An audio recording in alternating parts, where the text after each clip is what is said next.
C'est un véritable génocide ethnique qui est actuellement en train de se passer en Palestine. Israël a finalement pu repousser ces armées-là, soutenues par qui? Les États-Unis. Et là, vous allez me demander, mais attends un peu, les États-Unis sortent d'où? Mais évidemment, les États-Unis, mon frère, rappelez-vous d'une chose, c'est que chaque État défend ses intérêts. Avec tout ce qui se passe aujourd'hui dans le monde, je me pose la question de savoir si nous ne sommes pas là.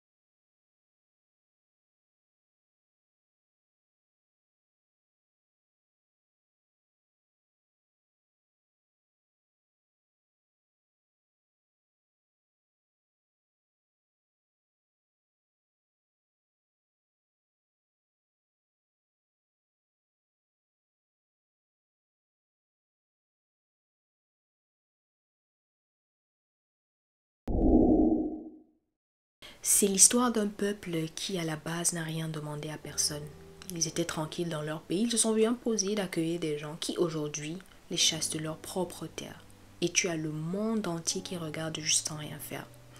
Tout cela parce que nous avons affaire à des gens qui sont aveuglés par l'appât du gain. Tout pour eux et rien pour les autres, quitte à tuer des vies des innocents, des enfants, en passant. Le plus important pour eux, c'est de protéger leurs intérêts. Israël, au moment où je parle, a tué plus de 10 000 Palestiniens, donc la moitié sont des enfants.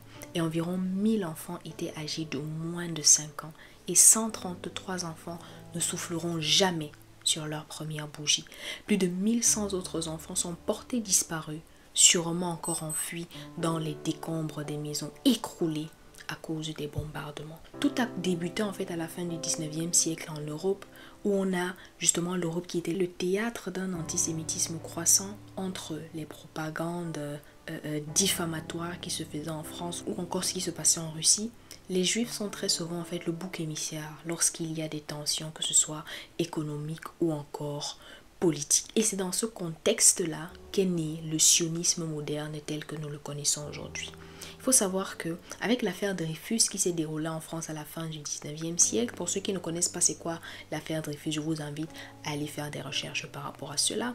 On a un journaliste austro-hongrois qui s'appelait Theodor Herz, je pense que c'est comme ça qu'on appelle son nom, Theodor Herz, qui justement a été horrifié par l'affaire Dreyfus en France. Et s'il y a bien une chose à noter par rapport à Theodor Herz, c'est que c'était lui le fondateur du mouvement sioniste au congrès de Bâle en 1897. Et c'est aussi lui qui a été parmi l'un des premiers en fait à mettre en place l'idée de la création d'un État national pour les Juifs. Il a dit en fait que, mais attendez, on est là, on nous chasse ici. En fait, ça ne sert à rien de rester là, on ne nous aime pas parce qu'on ne sera de toutes les façons pas en sécurité. Leur mentalité, leur manière de penser ne va pas changer du jour au lendemain. Donc, il faudrait justement qu'on cherche à se créer une nation. Il faudrait qu'on cherche en fait le chez nous et qu'on y reste là. Personne ne va rien nous demander, personne ne nous dira rien du tout. Et c'est justement à cause de tout cela qu'il a organisé le premier congrès sioniste qui a eu lieu entre le 29 et le 31 août 1897 où justement ont été établies les bases du sionisme. Pendant ce temps en Palestine, qui à ce moment-là était géré par l'Empire ottoman, mais plus tard qui sera sous la coupelle britannique, on avait en fait une population qui était majoritairement arabe. Et les Arabes, eux, vivaient tranquillement en paix selon leur religion, selon leur tradition. Ils vivaient en majorité en fait de commerce et d'agriculture. Donc voilà. Et ici, il y a bien une chose à noter par rapport aux populations palestiniennes, c'est que les relations en fait entre juifs et arabes, c'est pas les mêmes relations que les juifs ont avec les chrétiens. Parce que pendant qu'en Europe, on était en train de chasser les juifs d'Europe, les Palestiniens, eux, les ont accueillis parce que les juifs à ce moment-là vivaient en paix en terre palestinienne. Ils n'avaient aucun problème à ce moment-là avec les musulmans qui y vivaient en fait. Donc ces musulmans-là, ces Palestiniens-là, les ont accueillis à bras ouverts. malheureusement, comme on dit souvent, trop bon, trop con. C'est cette tolérance-là des musulmans envers les juifs qui a fait en sorte qu'aujourd'hui, nous avons la situation que nous avons actuellement. Au fur et à mesure que le sionisme gagnait en popularité entre 1920 et 1939, on a des juifs européens qui commençaient à se déplacer de l'Europe vers la Palestine pour chercher justement un endroit où ils seraient en paix. Et c'est donc comme ça qu'à force d'arriver en Palestine, ils ont commencé à acheter des terres aux populations palestiniennes. Pourquoi? Parce qu'ils voulaient faire de l'agriculture. Et ces terres-là, ils les achetaient à l'aide de quoi? À l'aide du Fonds national juif qui avait été mis en place, si je ne me trompe pas, par ce Théodore Herzl avec sa conférence et tout. Et dans ces fonds, qui mettait l'argent dans ces fonds, c'était tout simplement les juifs du monde entier. Que tu sois pauvre juif, que tu sois riche juif, tout le monde passait à la caisse pour pouvoir mettre de l'argent dans ce fonds-là pour que les juifs puissent justement se développer, pour qu'ils puissent faire des investissements, pour qu'ils puissent acheter des terres. Et c'est là où justement les Palestiniens se sont dit que mais attendez un peu. Vous venez 1, 2, 3, ok, ça va. Vous venez 10, 100, ça passe encore 1000, 2000, mais après c'est des bateaux qui débarquent. Et en plus de cela, vous venez, vous nous achetez nos terres. Donc les juifs ont pris, pardon, pas les juifs, mais les Palestiniens en fait ont pris peur.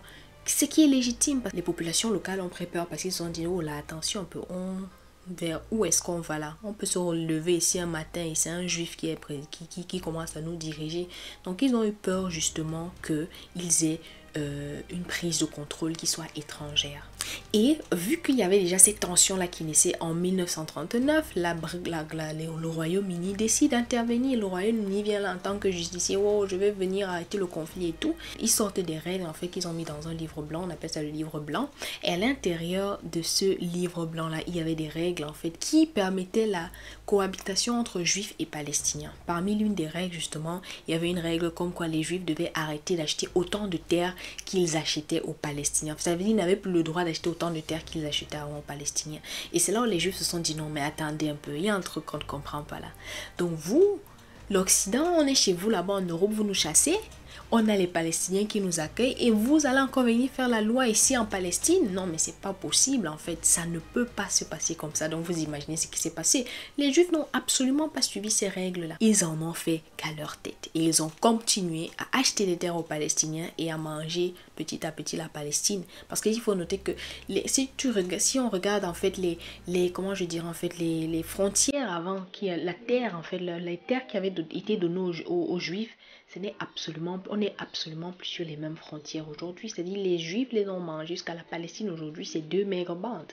On a la bande de Gaza là qui est en bas et la Cisjordanie. Et puis c'est tout. Donc d'un côté, on a les Juifs qui essayent on a les Palestiniens qui essayent de rester souverains sur leur terre.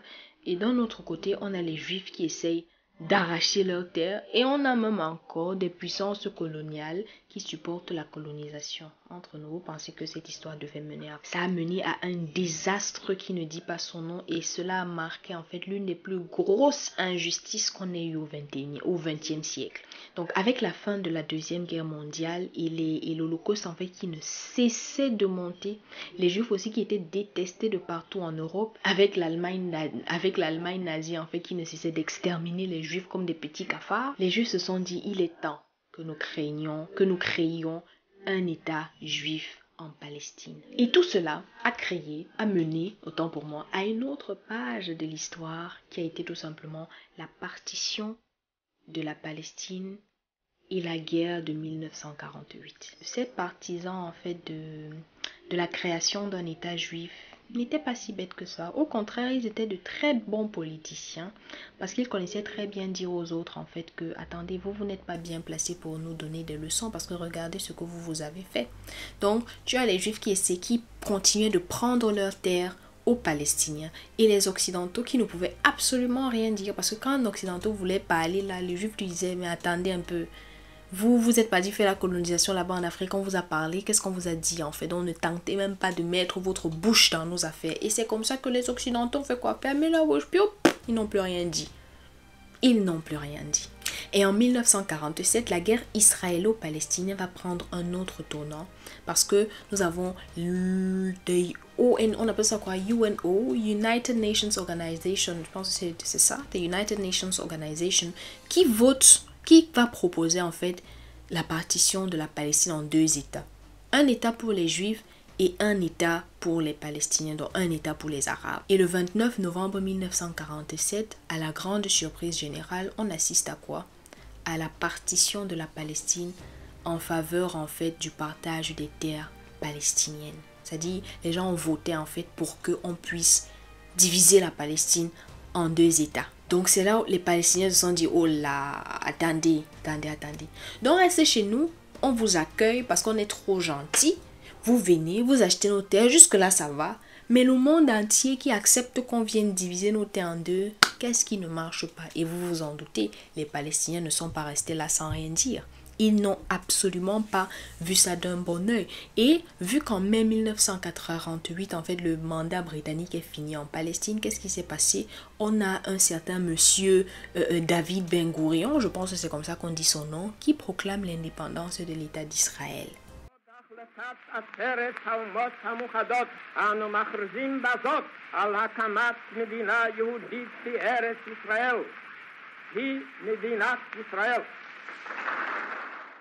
Cette annonce en fait a été suivie par une invasion des armées que ce soit de la Cisjordanie, de l'Égypte et j'en passe en fait, qui était déterminée en fait à finir avec l'État israélien. Mais malheureusement pour les Palestiniens et pour ces gens-là, Israël a finalement pu repousser ces armées-là, soutenues par qui? Les États-Unis. Et là, vous allez me demander, mais attends un peu, les États-Unis sortent d'où?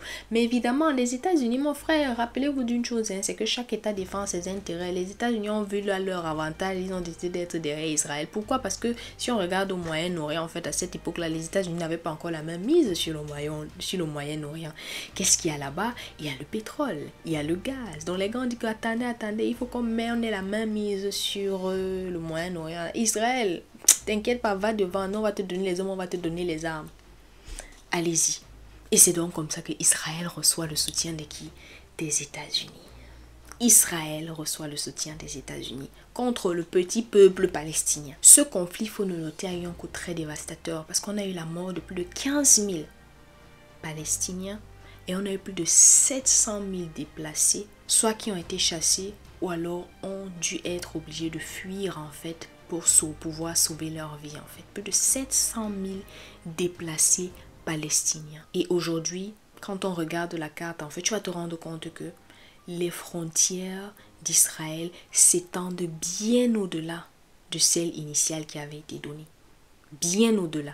Et puis c'est facile de faire tout cela, hein, vu que d'un côté tu as un peuple qui a été abandonné de tous et un autre peuple qui reçoit le soutien des grosses puissances internes, des grosses puissances mondiales. Qu'est-ce que tu veux? Qu'est-ce que tu crois sera la finalité en fait de l'histoire? Et après cela, ça ne s'est pas arrêté là. Parce que après les guerres qui sont passées, après la guerre qui s'est passée en 1948, il y a eu deux autres grandes guerres. Il y a eu la guerre des 6 jours qui a eu lieu en 1967. Et il y a aussi la guerre du Kippour, autant pour moi, qui a eu lieu en 1973. Et en 1967, on a Israël qui lance une attaque contre les Palestiniens. Et en 6 jours seulement, les gars ont pu capturer la Cisjordanie, ils ont pu capturer Jérusalem-Est, ils ont pu capturer la bande de Gaza, ils ont pu capturer le plateau du Golan, ils ont pu capturer le Sinaï en 6 jours seulement. Faisant encore une fois de plus des dizaines de milliers de morts avec l'appui de l'Occident. Cette victoire pour Israël est un choc pour le peuple musulman parce que vous le savez sûrement, Jérusalem en fait qui est considéré comme le lieu saint pour les 3 grandes religions que l'on connaît, voir ça capturé par l'État d'Israël. Je vous laisse juste imaginer l'état dans lequel et la consternation dans lequel ces peuples-là étaient. En 1973 justement, on assiste à une attaque coordonnée contre Israël qui a été faite par l'Égypte et la Syrie pour répondre à l'attaque de 1967 faite par Israël contre la Palestine.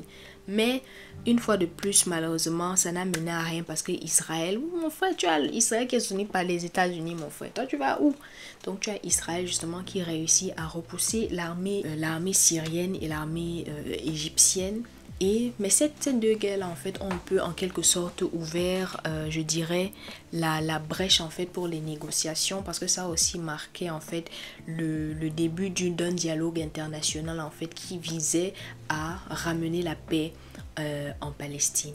Mais avant la fin du XXe siècle, j'allais oublier, il y a eu les intifadas. En fait, les intifadas, ils sont un peu considérés comme des révoltants palestiniens qui ont essayé justement de se révolter, de se battre. Ils ne pouvaient plus compter sur personne, donc ils ont décidé de se battre pour eux-mêmes. Et ils sont partis en fait attaquer les Israéliens avec des pierres. Il fallait voir comment Israël répondait. T'as dit, tu as un peuple qui vient t'attaquer avec les pierres, toi tu prends les armes, tu les massacres, tu les tapes, on ne comprend pas. Laissons tomber. Donc, comme je disais tantôt, on a eu la première tentative de cette intifada qui a eu lieu en décembre 1987 et il y a eu la deuxième tentative qui a eu lieu en 2000. Et s'il y a une chose qu'il faut savoir, c'est que les opérations militaires israéliennes en Cisjordanie et sur la bande de Gaza tournent autour d'un massacre pur et simple des civils palestiniens. Au total, sur les deux intifadas qui ont eu lieu, on a eu plus de 5000 morts. Et avec l'attaque du 7 octobre dernier, je crois qu'on doit être aujourd'hui à plus de 1000 morts, à plus de 9000 morts du côté palestinien. Et Israël, jusqu'aujourd'hui, continue à chasser les Palestiniens de leur terre. Nous sommes aujourd'hui en 2023 et rien n'a changé. À l'heure où je vous parle, près de 7000 Palestiniens sont morts, parmi eux environ 3000 enfants, plus de 1700 femmes, plus d'1 million de déplacés palestiniens vers Gaza, contraints de quitter leur domicile. C'est un véritable génocide ethnique qui est actuellement en train de se passer en Palestine. Chaque vie qui s'éteint, c'est une histoire comme la vôtre, comme la mienne, qui n'aura jamais de suite et qui s'envole, paf, juste comme ça. Le paysage palestinien est marqué par des murs de séparation, des checkpoints militaires, des massacres comme le bombardement de l'hôpital Baptiste de Gaza le 17 octobre dernier, tuant sur le coup plus de 500 malades et médecins. Et dans la nuit du 27 au 28 octobre, on atteint le sommet de l'horreur et du terrorisme légal parce que Israël coupe Gaza du monde en la privant d'électricité et en la plongeant du coup dans le noir et en coupant les communications internet avant de la bombarder, avant de bombarder les civils comme du n'importe quoi. Nous faisons face à une dissimulation d'un nettoyage ethnique avec la complicité des médias occidentaux qui relaient tranquillement l'annonce d'un massacre sur des chaînes à grande audience. Israël, au moment où je parle, bloque les ressources, en fait, la circulation des ressources vers la Palestine parce que il bloque les ressources, en fait, que ce soit la nourriture, que ce soit l'eau potable, que ce soit les médicaments ou encore les appareils et les équipements médicaux, en fait. Tout est bloqué, en fait. Tout est bloqué, il ne laisse rien du tout passer. Et aujourd'hui, quand tu critiques les actes des Israéliens, tu es considéré comme un antisémite. Non mais dites-moi un peu, où va le monde? Je suis dégoûtée quand je tombe sur ce genre d'informations. Je suis dégoûtée aujourd'hui quand je vois ce qui se passe en Palestine. Et je me demande tout simplement, et pendant ce temps, tu as les médias occidentaux qui essayent de retourner, c'est-à-dire de retourner le cerveau des gens et de faire comprendre aux gens en fait que en réalité, c'est Israël qui souffre et c'est la Palestine les oppresseurs. Mais non, on vit dans quel monde? On vit dans quel monde? Et quand je pense juste au nombre de personnes qui suivent ces médias-là, sans se poser de questions, qui gobent et qui avalent juste toutes les informations qu'on leur donne, je suis juste abasourdi, je suis choquée, je suis sans mots. Une pensée aujourd'hui à toutes ces personnes-là, à tous ces Palestiniens-là, pas seulement les Palestiniens, mais à toutes ces personnes-là qui sont morts, qui ont perdu la vie lors des affrontements entre Israël et la Palestine. Je pense particulièrement à un jeune youtubeur âgé de moins de 12 ans, je pense qu'il avait à peine 12 ans, qui relayait en fait les informations sur ce qui se passe en Israël et en Palestine, qui a été bombardé, qui a été tué. Quand je pense à ce jeune, et je pense à des milliers de jeunes qui comme lui aussi ont perdu la vie dans cette guerre-là en fait, je me dis juste que le monde est cruel. Le monde est cruel. Nous sommes dans un monde où la vie d'une certaine population, d'un certain peuple en fait, est moins important que la vie d'un autre peuple. Et quand tu regardes les débats télévisés qu'il y a par rapport à ce sujet-là, tu peux péter un câble. Dans une prochaine vidéo, je vais parler justement là du 2 poids 2 mesures des médias occidentaux aujourd'hui, parce que ce qui se passe c'est juste incroyable. Ce qui se dit c'est juste incroyable. Je ne peux pas m'empêcher de vous en parler parce que je sais que vous aussi, tout comme moi, vous serez choqués par ce qui se dit en fait. Tu as l'impression qu'on vit dans un monde où ta vie là, donc ça dit, tu vis dans un monde où il y a des vies qui sont plus importantes que d'autres. Mais je tiens à rappeler ici, c'est pas la vie d'un président ne vaut pas plus que la vie d'un mendiant que tu vas croiser en route. Non, chaque vie est égale en fait. Du moins c'est mon point de vue, je ne sais pas comment vous pensez. Donnez-moi vos avis en commentaire par rapport à ce qui se passe. Donnez-moi vos avis en commentaire par rapport à ce que vous en pensez de cette guerre-là. Donnez-moi vos avis en commentaire par rapport à ce que vous pensez de tout cela et à ce que tout cela vous inspire. Je voudrais aussi tout simplement pour conclure cette vidéo dire en fait que voilà, on prie pour tous ces âmes-là, de ces personnes-là, de ces enfants-là, de ces femmes et de ces hommes-là qui sont morts, qui étaient innocents et qui sont morts en fait lors de ces affrontements-là. Et n'oubliez pas les amis, prenez soin de vous, prenez soin de vos familles et on se dit à la prochaine vidéo. Bisous, ciao.